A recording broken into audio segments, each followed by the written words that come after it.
वो सब कुछ करो जो तुम्हें करना है, लेकिन लालच से नहीं, अहंकार से नहीं, वासना से नहीं, ईर्ष्या से नहीं, बल्कि प्रेम, करुणा, नम्रता और भक्ति के साथ। एक बार की बात है, गांव का एक साधारण आदमी जिसका नाम मोहन था, ये सोचकर चिंतित रहता था कि वो किसी को अच्छा नहीं लगता, कोई उसकी तारीफ नहीं करता, हर कोई उसकी बुराई करता है। एक दिन उसे एक साधु मिले। साधु को मोहन ने अपनी समस्या सुनाई कि हर कोई मेरी बुराई करता है, मेरी कोई तारीफ नहीं करता, जबकि मैं हर किसी के साथ अच्छा व्यवहार करता हूँ, कभी किसी के साथ बुरा कार्य नहीं करता, फिर भी लोग मेरी तारीफ नहीं करते। साधु उसकी बात सुनकर थोड़े हंसे और फिर उसे एक हीरा दे दिया। मोहन बोला, मुझे तोहफा नहीं चाहिए, मुझे मेरी समस्या का हल चाहिए। साधु ने कहा, ये हल ही तो है, आप इसे एक हफ्ते के लिए अपने पास रखो और इस एक हफ्ते के अंदर आपको जो भी मिले उससे इस हीरे की कीमत पूछना, लेकिन हीरे को किसी को बेचना नहीं है। एक हफ्ते के बाद मुझसे आकर मिलना। आदमी हीरा लेकर घर चला गया। उसे पहले दिन एक गांव का छोटा सा व्यापारी मिला। व्यापारी को हीरा दिखाया और बोला कि आप इसे कितने में ले सकते हैं, इसका क्या मूल्य लगाएंगे। व्यापारी ने हीरे को देखा और बोला, मैं इसे 1000 रुपए में ले सकता हूँ। आदमी आगे चला गया। आगे जाके उसे शहर का एक बड़ा व्यापारी मिला जिसका बड़ा कारोबार था। उसे हीरे को दिखाया और मूल्य जानना चाहा। व्यापारी ने हीरे को देखा और 10,000 रुपए में लेने को तैयार हो गया। मोहन आगे चला तो उसे एक सुनार मिला जिससे हीरे का मूल्य पूछा। सुनार ने बारीकी से हीरे को देखा और 1 लाख रुपए देने को तैयार हो गया। मोहन और आगे गया जहां उसे शहर का सबसे बड़ा जौहरी मिला। जौहरी को हीरा दिखाया और मूल्य पूछा। जौहरी हीरा देखकर चौंक गया और बोला, आपको ये हीरा कहाँ से मिला? इसके 1 करोड़ रुपए भी दूं ना तो वो भी कम है। अब मोहन और परेशान हो गया कि इस हीरे का तो कोई ठीक मूल्य बता ही नहीं पा रहा। एक हफ्ते बाद मोहन साधु के पास पहुंचा और साधु को सब कुछ बताया। साधु ने मोहन को समझाया कि जिस तरह सामने वाले की औकात है वैसे ही उसने हीरे को पहचाना और मूल्य लगाया। ठीक उसी तरह जैसा सामने वाला व्यक्ति है वो आपको वैसा ही समझेगा। अगर वो ईमानदार इंसान है तो उसे आप ईमानदार लगोगे और अगर वो कोई चोर है तो वो आपको भी चोर ही समझेगा। हमें दूसरों की नजर में अच्छा बनने का प्रयत्न नहीं करना चाहिए, बल्कि आप खुद अपनी नजरों में अच्छे बने रहो। ऐसे कार्य करो जिससे आप अपनी नजर में अच्छे रहो। सामने वाला जैसा है वो तो आपको वैसे ही नजरिए से देखेगा। भगवान श्री कृष्ण कहते हैं, जब किसी भी कार्य करने में अगर लालच होगा, बेईमानी होगी, जलन होगी, तो वो काम ना तो सही होगा और ना ही उसके परिणाम फलदायी होंगे। इसके अतिरिक्त जिस कार्य को हम पूरे मन से प्रेम पूर्वक करेंगे तो वो ना सिर्फ हमारे लिए बल्कि सबके लिए अच्छा होगा। ठंड या गर्मी, सुख या दर्द का अनुभव करे, ये अनुभव क्षण भंगुर है। वे आते हैं और जाते हैं, उन्हें धैर्य पूर्वक स्वीकार करें। समय कभी भी एक सा नहीं रहता। आज दुख है तो कल सुख भी आएंगे और सुख के बाद दुख भी आना स्वाभाविक है। आपको पूरे धैर्य और श्री कृष्ण पर विश्वास के साथ अपना जीवन निर्वाह करना चाहिए। सत्य कभी नष्ट नहीं हो सकता। अच्छा करने से कभी नहीं डरना चाहिए। लोग अक्सर सच कहने से बचते हैं या डरते हैं, पर सत्य कभी छुप नहीं सकता और ना ही कभी मिट सकता है।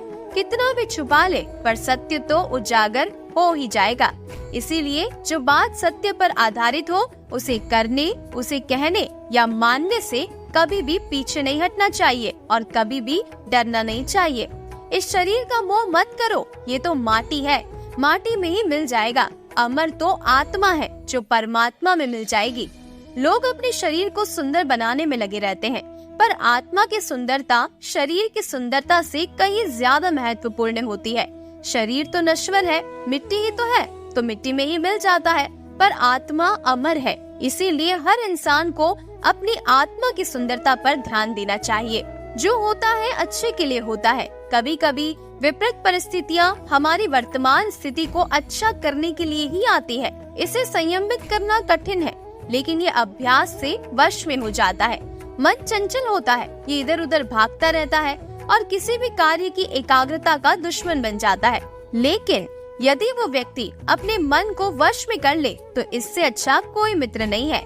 मन को एकाग्र करना जरूरी है, बस थोड़े से प्रयास और अभ्यास की जरूरत है। मैं हमेशा तुम्हारे साथ और तुम्हारे आसपास रहता हूँ, चाहे तुम कुछ भी कर रहे हो।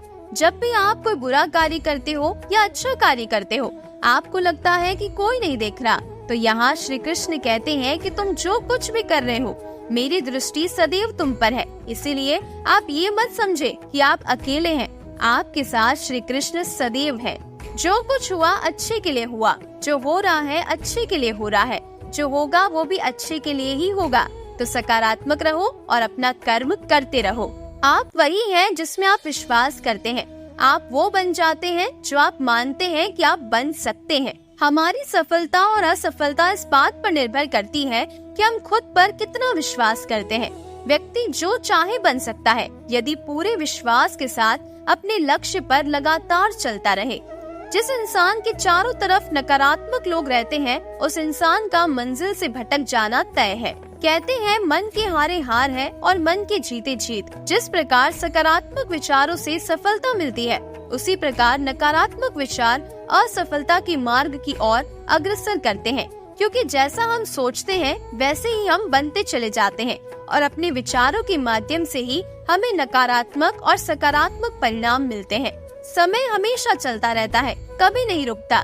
यदि आज बुरा समय है तो कल अच्छा होगा। इसीलिए आप भी बिना किसी स्वार्थ के सिर्फ कर्म कीजिए, फल समय खुद देगा। ना तो समय रुकता है और ना ही एक सा रहता है। बुरा समय हो या अच्छा समय, बदलता जरूर है। आज बुरा है तो कल अच्छा, और अच्छा है तो फिर बुरा समय भी जरूर आएगा। सुख के बाद दुख और दुख के बाद सुख आते जाते रहते हैं। इसीलिए इस पर हमारा कोई वश नहीं है, लेकिन कर्म पर हमारा वश जरूर है। आप सिर्फ कर्म करिए और फल की चिंता मत करिए। समय आने पर फल जरूर मिलेगा। जो अहंकार से मोहित हो जाता है, वो सोचता है कि मैं करता हूँ। जो अज्ञानी व्यक्ति होते हैं, वो ये गलतफहमी पाल लेते हैं कि मैं करता हूँ, सभी कार्य मेरे द्वारा किए जा रहे हैं। ऐसा जान उसमें अहंकार घर कर लेता है। परंतु सृष्टि में जो कुछ भी हो रहा है, वो तो प्रकृति द्वारा किया जा रहा है। अज्ञानता के कारण व्यक्ति में जो मैं का अहंकार जन्म ले लेता है, तो उसका पतन होना निश्चित है। मैं किसी के भाग्य का निर्माण नहीं करता, हर व्यक्ति अपना भाग्य स्वयं बनाता है। भगवान श्री कृष्ण कहते हैं कि वो किसी के भी भाग्य के निर्माता नहीं है, व्यक्ति खुद ही अपना भाग्य लिखता है। आप जैसा बीज बोएंगे, आप वैसी ही फसल काटेंगे।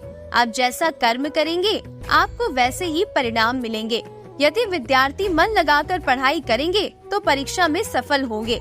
इसी तरह हर व्यक्ति का भाग्य तभी बदलेगा जब वो मन लगाकर पूरी एकाग्रता के साथ अपना कर्म करेगा।